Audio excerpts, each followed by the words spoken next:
Friends, in last video, I taught you the objectives of accounting. Today topic is advantages of accounting. First advantage is it provides information which is useful to management for making economic decisions. Students, जो accounting है वो एक information provide कराता है जो बहुत ही useful होती है मैनेजमेंट के लिए मेकिंग द इकोनॉमिक डिसीजन, मतलब अपने फाइनेंशियल मनी से रिलेटेड डिसीजंस को ले सके। लेने में अकाउंटिंग बहुत हेल्प करता है मैनेजमेंट की। सेकेंड एडवांटेज इज कि accounting helps owner to compare one year's result with those of other years to locate the factors कि which leads to change. Students, accounting जो है ऑनर्स को हेल्प करता है to compare one year's result के one year's के result को compare करता विद द अदर ईयर्स के साथ and locate and indicate the factors की विच लीड्स टू चेंज कि उसको और क्या चेंज करना है। इसके लिए वो अपनी चेंजिंग रिजल्ट को फाइंड आउट करने में सक्षम हो जाता है। Third is it provide information about the financial position of the business by means of balance sheet which shows assets on one side and capital and liabilities on the other side। Students की accounting जो है provide कराता है information about the financial position of business के financial position के regarding information provide कराता है to the owners, to the management by prepares of balance sheet को प्रिपेयर करके which shows assets and liabilities and capital. वो business की assets, liabilities और capitals को सोच करता है। नेक्स्ट पॉइंट इज कि it helps in keeping systematic and complete record of business transactions in the books of accounts according to specified principles and rules which is accepted by the courts as evidence. Students, accounting जो है वो help करता है systematic complete records business transaction का रखने के लिए बुक्सों में according to specified rules and regulations, जो स्पेसिफाइड रूल्स होते हैं उसके अकॉर्डिंग, एंड जिसको कोर्ट एक्सेप्ट करता है as a evidence. It's clear. Next point is it help a firm in the assessment of its correct tax liabilities such as income tax, sales tax, VAT, GST, excise duty etcetera. Students, accounting जो है वो help करता है firms की to find out of its correct tax liabilities, अपनी tax liabilities को correctly find out करने में, जैसे आपका इनकम टैक्स पेड करना है, सेल्स टैक्स पेड करना है, वैट पेड करना है, GST पेड करना है, एक्साइज ड्यूटी पेड करना है। तो इन सब को कैलकुलेट करने के लिए आपको एक प्रॉपर अकाउंटिंग रिकॉर्ड्स होना जरूरी है, एक प्रॉपर इन्फॉर्मेशन आपके पास होनी जरूरी है बिजनेस ट्रांजेक्शन्स की। Next is properly maintained accounts help a business entity in determining its proper purchase price। Accounting जो है प्रॉपरली मेंटेन्स अकाउंट्स को हेल्प करता है, यानी कि आपने अगर प्रॉपरली अकाउंट्स को मेंटेन किया है तो बिजनेस को ये हेल्प मिलती है entity in determining it's proper purchase price, कि उसने कितनी अमाउंट का परचेजिंग किया है टोटल ड्यूरिंग ईयर, ड्यूरिंग आपका a particular time of period. Now, limitations of accounting. First is it is historical in nature।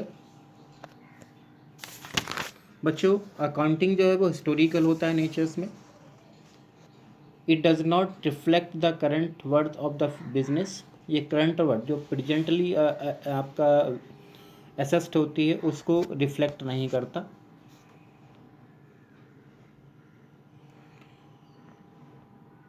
Moreover, the figures given in financial statements ignore the effects of change in price level।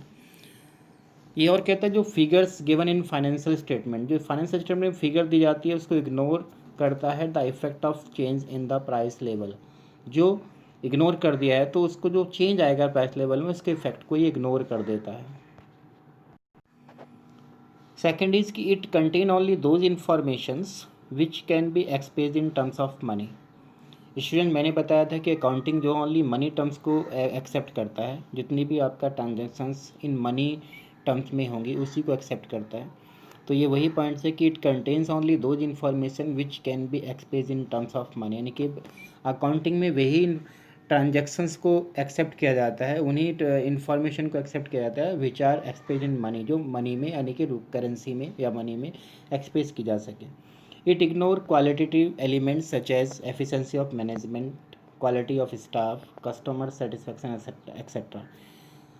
Students, accounting में इस तरह की features को, इस तरह के terms को कहीं भी एक्सेप्ट नहीं किया था। जैसे आपके यहाँ लिखा है कि एफिशिएंसी ऑफ मैनेजमेंट, मैनेजमेंट की एफिशिएंसी को कहीं हम अकाउंटिंग नहीं कर सकते, स्टाफ की क्वालिटी को कहीं अकाउंटिंग नहीं कर सकते, कस्टमर्स के सेटिस्फेक्शन को कहीं अकाउंटिंग नहीं कर सकते, because these are not in money terms.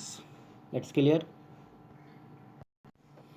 Next is it may be affected by window dressing, that is manipulating in accounts to present a more favorable position of a business firm than its actual position।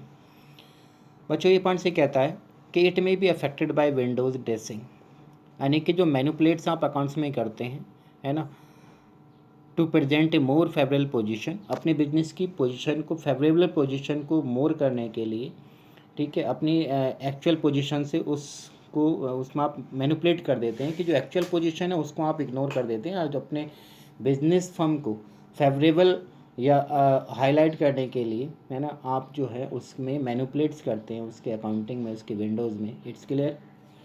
Next is it is not free from personal Bayes, Bayes मतलब पक्षपात, and personal judgment of the people dealing with it। For example, different people have different opinion regarding life of assessed। बच्चों यहाँ पर कहा है कि it is not free, इसमें भी पर्सनल पक्षपात होता है, personal judgement of people dealing with its, इसमें भी अपना पर्सनल इंटरेस्ट को देखते हुए जजमेंट किया जाता है। For example, different people have different opinions regarding life of assessed for calculating depreciation, provision for doubtful debts etcetera. वो कहता है कि बहुत डिफरेंट टाइप ऑफ पीपल्स जो हैं उनकी ओपिनियंस हैं कि रिगार्डिंग लाइफ ऑफ एसेस्ट, जो लाइफ का एसेस्ट है, जो एसेस्ट लाइफ है, उसको भी कैलकुलेट करते हैं डेप्रिसिएशन में, उस पर भी प्रोविजंस चार्ज करते हैं, डाउटफुल डेट्स चार्ज करते हैं।